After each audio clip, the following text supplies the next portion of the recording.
Welcome to an hour of music about canoes and canoodling from the Golden Age.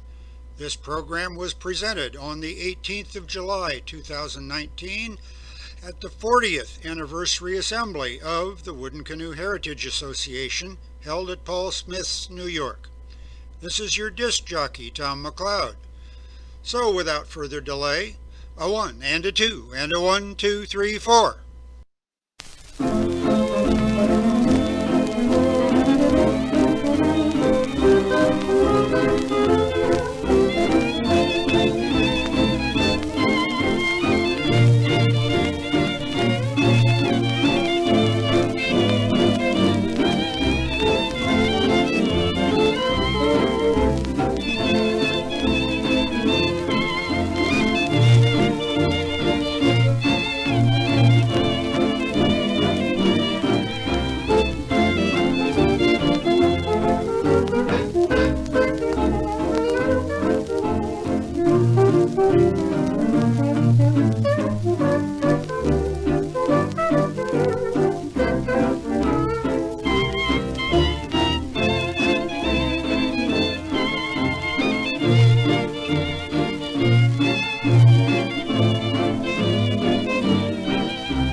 While we sit in the moonlight, then we canoodle along.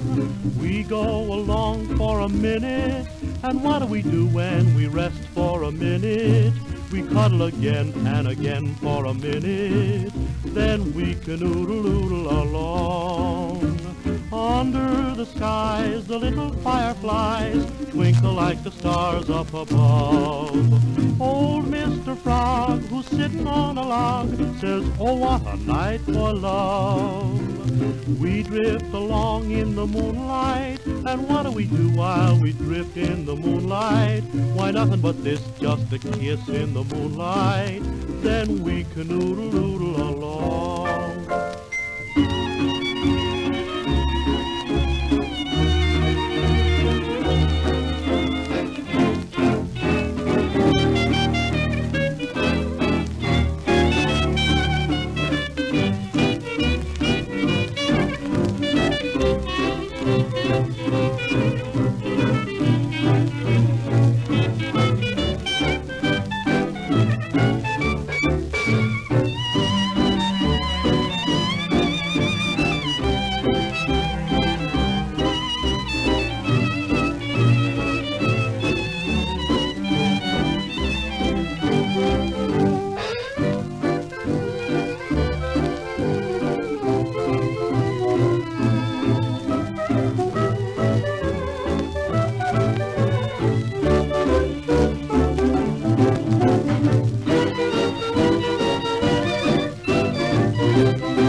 In the February issue of Wooden Canoe magazine, our WCHA president, Michael Grace, wrote regarding the upcoming 40th anniversary assembly, and I quote, "In the evening, we'll enjoy a fascinating seminar and slideshow, followed by entertainment from any number of musically gifted WCHA members," end quote.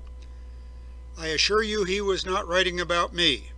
I am not a musician, but must confess to blowing into a trumpet in the high school band. I just enjoy listening to old music, and, being an old canoeist as well, have over the years collected around 50 pieces of sheet music and recordings related to canoeing. There are far more canoe-related songs. During assembly last July, I played a bit of this old music on the laptop for a few folks hanging around the Camp Chesapeake tent. One of them was board member Deborah Gardner, who felt strongly that old music would fit in well with the 2019 theme of Canoes 100 Years Old. So, for better or worse, here I am.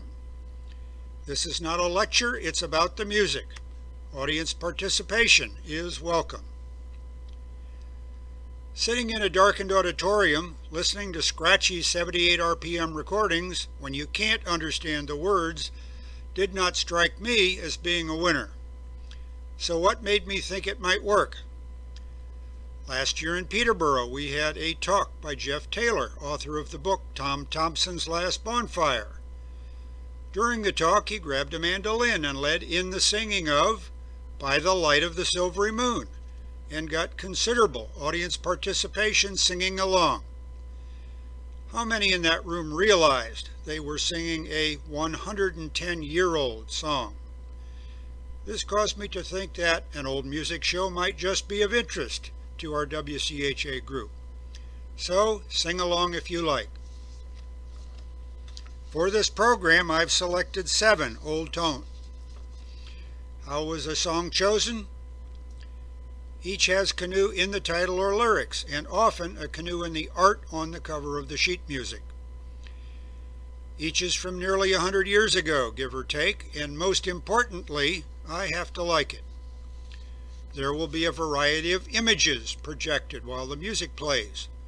Some are archival, some current photos, some postcards, some sheet music covers of songs which were not selected for this show. If the song has a fast tempo, you'll have trouble reading everything in the frame, so just focus on that part which interests you. The lyrics are highlighted in a red box. Or close your eyes and just listen to the music, or focus on the images. In places, an archival image is paired with a contemporary photo because of their similarity. You might want to watch for those. And there is often an underlying theme in the way images are organized, which you might enjoy trying to figure out. It is my hope that you will find this show to be, firstly, entertaining, and secondly, slightly educational.